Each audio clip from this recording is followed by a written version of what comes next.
Hari-hari berubah menjadi minggu saat Sultan Agung mulai merancang pendekatan baru untuk mencapai visinya tentang persatuan. Dia mempelajari kegagalan serangan dan mencari nasihat dari penguasa lokal, pemimpin spiritual, serta jenderalnya yang paling berpengalaman. Belanda tidak bisa dikalahkan dengan kekuatan saja, pungkasnya. Kita harus berjuang dengan pikiran kita, hati kita, dan iman kita. Strategi Sultan Agung bergeser dari konfrontasi terbuka menjadi melemahkan pengaruh Belanda melalui diplomasi dan perlawanan budaya. Di Batavia, Belanda merayakan kemenangan mereka, tapi ada ketidaknyamanan yang tidak bisa dipungkiri. Penduduk setempat, terinspirasi oleh perlawanan Sultan Agung, mulai melawan kendali Belanda dengan cara yang halus namun mendalam, menolak untuk berdagang, menyebarkan kisah keberanian Mataram, dan menyabot jalur pasokan. Benteng yang dulunya tampak tak tertembus sekarang terasa seperti kandang, dikelilingi oleh pulau yang bergolak dengan ketidakpuasan. Di seluruh Jawa, serangan Sultan Agung memicu gerakan. Desa membisikkan namanya dengan hormat, melukiskannya sebagai raja prajurit yang berani menantang penjajah. Pemberontakan kecil mulai meletus, petani menolak membayar pajak kepada Belanda, dan masyarakat pesisir menyelundupkan pasokan ke Mataram. Pemberontakan itu bukanlah sebuah pasukan tentara, melainkan semangat yang menyebar seperti api. Di sebuah desa terpencil, seorang ibu menangisi makam putranya, seorang prajurit muda yang tewas dalam pengepungan. Dia menggenggam sepucuk surat yang ditulisnya sebelum pergi, kata-katanya penuh dengan harapan untuk sebuah negeri yang bersatu. Air matanya berubah menjadi keteguhan hati saat ia mulai menenun kain tradisional yang dihiasi dengan motif kekuatan dan perlawanan. Jika hidup anak saya berarti, dia bersumpah, itu akan menginspirasi orang lain untuk melawan penindasan. Sultan Agung memanggil para pejabat istana dan pemimpin pasukannya untuk menyampaikan pidato yang akan bergema selama beberapa generasi.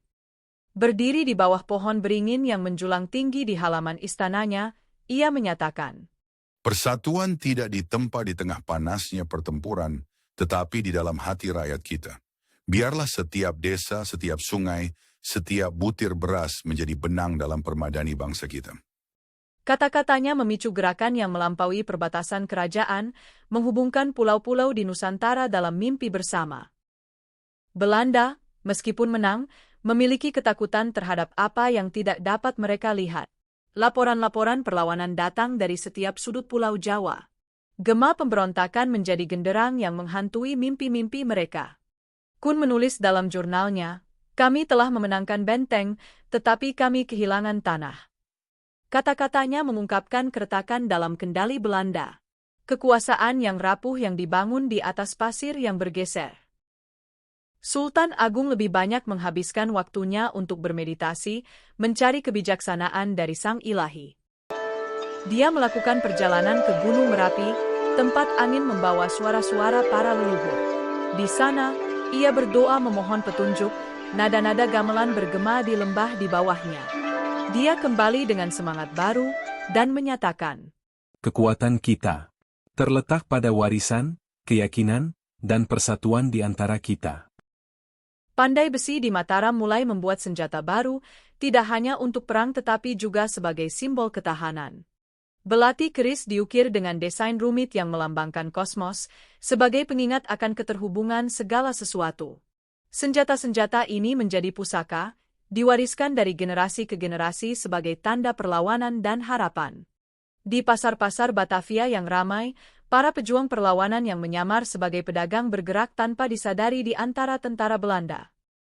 Mereka menyampaikan pesan-pesan berkode yang disembunyikan dalam gulungan sutra dan sekeranjang rempah-rempah. Salah satu pesan tersebut sampai ke Istana Sultan Agung, yang merinci berkurangnya pasokan Belanda dan meningkatnya ketegangan di dalam barisan mereka. Para mata-mata, laki-laki dan perempuan biasa yang mempertaruhkan hidup mereka, menjadi tangan tak terlihat dalam perlawanan Mataram. Keberanian mereka, meski tidak terlihat dalam sejarah, menyulut api pemberontakan.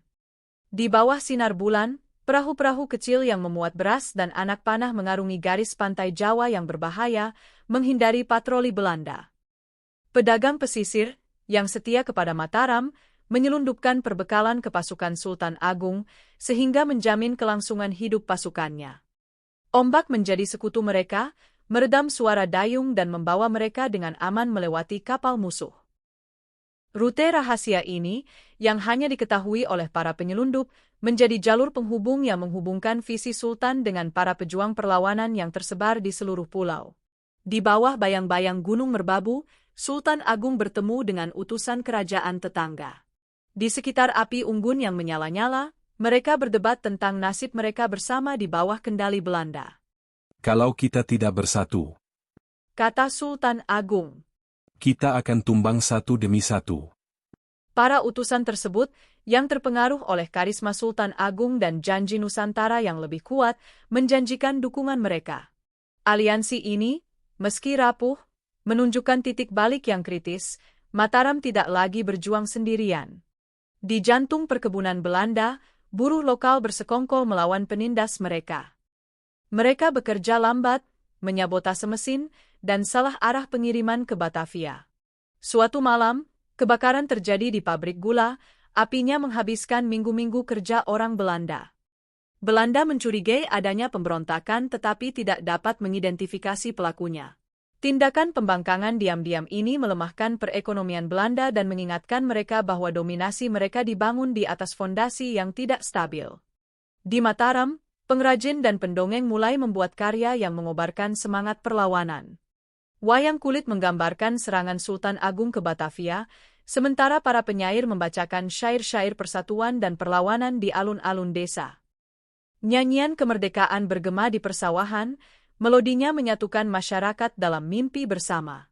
Belanda tidak bisa membungkam gerakan kebudayaan ini, karena gerakan ini lahir bukan dari pedang melainkan dari jiwa. Visi Sultan Agung menjadi bagian dari identitas masyarakat, menyebar jauh melampaui medan perang. Jauh di sebelah timur, seorang pejuang muda bernama Wira muncul sebagai pemimpin sel perlawanan lokal. Terinspirasi dari kisah Sultan Agung, Wira menyatukan petani, nelayan, dan mantan tentara di bawah satu bendera. Kelompok pemberontaknya menyerang pos-pos Belanda dalam kegelapan, menimbulkan ketakutan pada musuh-musuh mereka. Orang-orang mulai menjulukinya Wira si Bayangan, karena ia bergerak seperti angin dan menyerang tanpa peringatan. Namanya menjadi simbol harapan bagi mereka yang merasa tidak berdaya melawan Belanda. Suatu malam yang penuh badai, sekelompok nelayan di pelabuhan Jepara melaksanakan rencana yang berani. Di bawah naungan kegelapan, mereka menaiki kapal perbekalan Belanda yang berlabuh untuk perbaikan. Hanya berbekal pisau dan pengetahuan tentang laut, mereka mengalahkan awak kapal dan merebut kapal. Saat fajar menyingsing, muatan makanan dan senjata di kapal telah didistribusikan ke desa-desa terdekat. Belanda terbangun ketika melihat kapal yang terbakar dan sebuah pesan tertulis di arang, untuk rakyat Jawa. Di Istana Sultan Agung terjadi perdebatan yang ramai. Beberapa penasihat mendesak Sultan untuk mengumpulkan pasukannya untuk melakukan serangan langsung lagi ke Batavia, sementara yang lain menganjurkan strategi pengurangan kekuatan jangka panjang. Kita harus mengeluarkan darah mereka perlahan-lahan. Bantah seorang jenderal. Membuat mereka kelaparan akan sumber daya, melemahkan cengkeraman mereka. Sultan Agung, yang duduk di singgasananya, mendengarkan dengan cermat. Dia akhirnya menyatakan, Kita tidak akan meninggalkan impian persatuan, tetapi kemenangan terletak pada strategi, bukan ketergesaan. Biarkan tanah itu sendiri menjadi senjata kita. Di istana Belanda, sesosok misterius mendapat kepercayaan dari para petinggi. Dikenal hanya sebagai Satrio, ia berperan sebagai penerjemah setia namun diam-diam memberikan informasi intelijen kepada Mataram. Kelicikan Satrio membuat Belanda terkecoh dengan pergerakan Mataram, hingga seringkali mengarahkan pasukannya ke arah yang salah. Identitasnya dirahasiakan dengan ketat, bahkan di Mataram, namun tindakannya menyelamatkan banyak nyawa dan membuat perlawanan selangkah lebih maju. Jauh di dalam hutan di Jawa, tempat-tempat suci tersembunyi dibangun sebagai tempat berlindung yang aman bagi para pemimpin perlawanan. Tempat-tempat suci ini disamarkan dengan hati-hati, berpadu sempurna dengan hutan di sekitarnya. Di sini, rencana dibuat, aliansi dibentuk, dan sumber daya dikumpulkan. Di salah satu tempat suci tersebut, Wira Sang Bayangan berlutut di hadapan Sultan Agung, menyatakan kesetiaannya. Pertemuan kedua pemimpin ini menandai menyatunya jaringan perlawanan yang semakin berkembang menjadi satu kekuatan yang tidak dapat dihentikan. Tempat-tempat suci yang tersembunyi menjadi pusat perlawanan, tempat para pemimpin seperti Sultan Agung dan Wira Sangbayangan mengoordinasikan upaya mereka. Peta-peta diletakkan di atas meja kayu, menandai pos-pos terdepan Belanda dan jalur pasokan yang rentan. Pesan-pesan yang dibawa oleh kurir-kurir yang cepat menghubungkan desa-desa dan kerajaan-kerajaan dalam jaringan pemberontakan yang semakin berkembang. Kepulauan yang terfragmentasi ini mulai bertransformasi menjadi kekuatan yang bersatu, dan masing-masing kelompok perlawanan menemukan tempatnya dalam visi besar Sultan Agung. Di pelabuhan rahasia di sepanjang pantai Jawa, para nelayan, pedagang, dan tentara bekerja sama membentuk armada. Perahu dengan berbagai ukuran dilengkapi dengan senjata dan lambung yang diperkuat. Dikenal sebagai armada senyap. Armada ini menghindari deteksi Belanda dengan hanya bergerak di malam hari, menyatu dengan cakrawala. Jika saatnya tiba, armada ini akan memblokade jalur perbekalan Belanda, melumpuhkan jalur kehidupan Batavia dan menjadikan benteng tersebut terisolasi dan rentan. Pengaruh perlawanan menyebar ke pulau-pulau tetangga, di mana para pemimpin setempat menjanjikan dukungan mereka terhadap perjuangan Sultan Agung. Di Sumatera, pemberontakan meletus di pemukiman yang dikuasai Belanda yang memaksa pasukan kolonial mengalihkan sumber daya dari Jawa. Di Bali, para pedagang mulai memasok senjata ke Mataram, sedangkan di Sulawesi, masyarakat pesisir mengusir perwakilan Belanda. Perlawanan telah berkembang lebih dari sekedar kampanye tunggal, perlawanan telah menjadi sebuah gerakan yang mencakup seluruh Nusantara. Di Batavia, Belanda mulai merasakan ketegangan. Kekurangan pangan menyebabkan keresahan di antara pasukan mereka dan sabotase yang terus-menerus mengganggu operasi mereka. Laporan mengenai pemberontakan dan hilangnya wilayah membanjiri kantor gubernur. Kekuatan kolonial yang tadinya percaya diri mendapati diri mereka lemah, semangat mereka runtuh karena semakin besarnya perlawanan. Gubernur Jenderal Kun, yang kini tampak sudah lanjut usia, khawatir impian dominasi Belanda di timur akan hilang begitu saja. Di hutan Jawa, pejuang perlawanan melancarkan perang gerilya tanpa henti melawan Belanda. Mereka menyerang dengan tepat, menyergap konvo pasokan dan kembali ke hutan sebelum bala bantuan tiba. Desa menjadi benteng pertahanan, masyarakatnya menawarkan makanan, tempat tinggal, dan informasi kepada para pejuang. Setiap kemenangan, betapapun kecilnya, melemahkan Belanda dan memperkuat tekad perlawanan. Dalam salah satu pertunjukannya, seorang pendongeng menceritakan kisah Wira si bayang-bayang yang kepiawaiannya memikat imajinasi masyarakat. Bersama-sama, kita tidak dapat dihentikan, simpulnya, dan kerumunan orang bersorak-sorai untuk bersatu. Armada senyap melancarkan serangan besar pertamanya, memutus Batavia dari jalur pasokannya. Pada saat yang sama, pejuang perlawanan mengepung kota, mengganggu komunikasi dan mengisolasi pasukan Belanda. Benteng yang dulunya perkasa, dibangun untuk menahan tentara, kini menghadapi musuh yang tidak dapat diprediksi, masyarakat yang bersatu dan bertekad. Strategi Sultan Agung berhasil, Batavia dikepung, bukan oleh satu pasukan, namun oleh kekuatan kolektif seluruh wilayah. Gubernur Jenderal Kun, yang dilanda penyakit dan keputusasaan, memanggil para penasihatnya untuk pertemuan terakhir.